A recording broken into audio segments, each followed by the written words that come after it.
देश में लोकसभा चुनाव के शंखनाद के बाद हरियाणा विधानसभा स्पीकर ज्ञानचंद गुप्ता ने जनता टीवी से खास बातचीत की है और मंत्रिमंडल विस्तार समेत चुनावी रणनीति पर अपनी बात रखी है। सुनिए।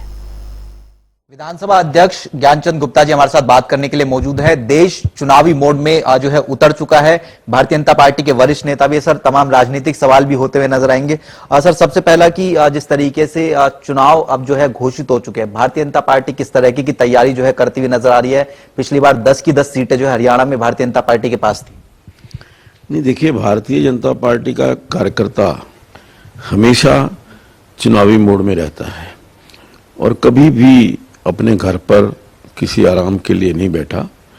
तो इसलिए चुनावों की घोषणा हुई है।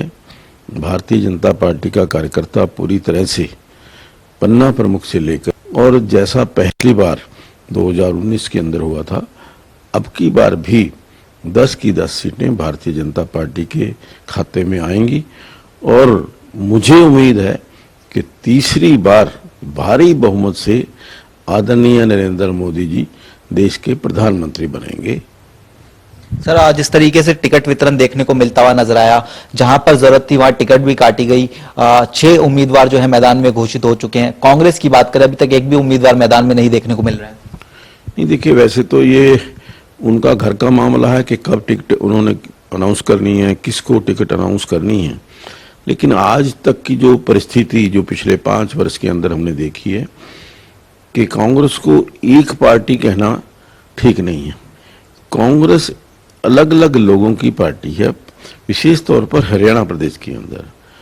चौधरी भूपेंद्र सिंह हुड्डा की अपनी कांग्रेस है, रणदीप सुरजेवाला जी की अपनी कांग्रेस है, श्री हमारे अजय यादव जी की अपनी कांग्रेस है और कुमारी शैलजा जी की अपनी कांग्रेस है, किरण चौधरी जी की अपनी कांग्रेस है।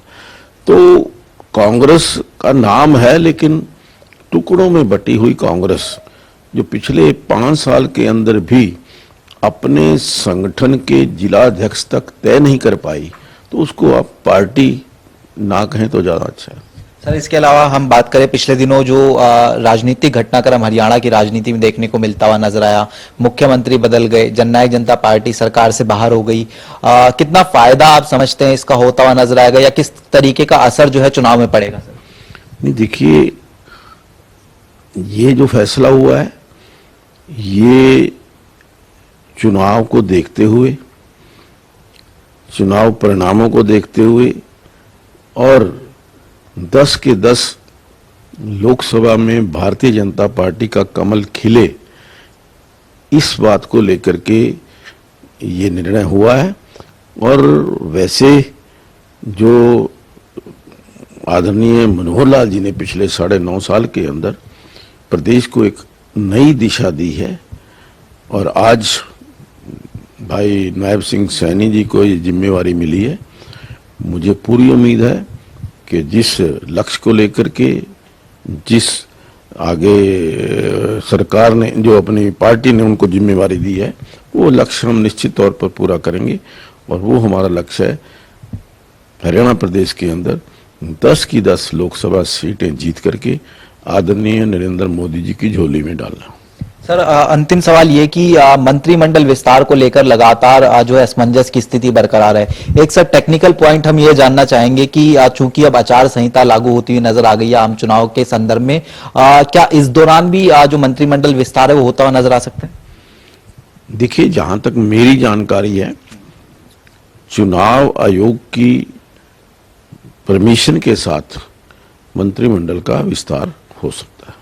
बहुत बहुत शुक्रिया सर। तो ज्ञानचंद गुप्ता जी थे, तमाम मसलों को लेकर जनता टीवी से खास बातचीत कर रहे थे। कैमरामैन संजय के साथ स्पर्श शर्मा, जनता टीवी, दिल्ली।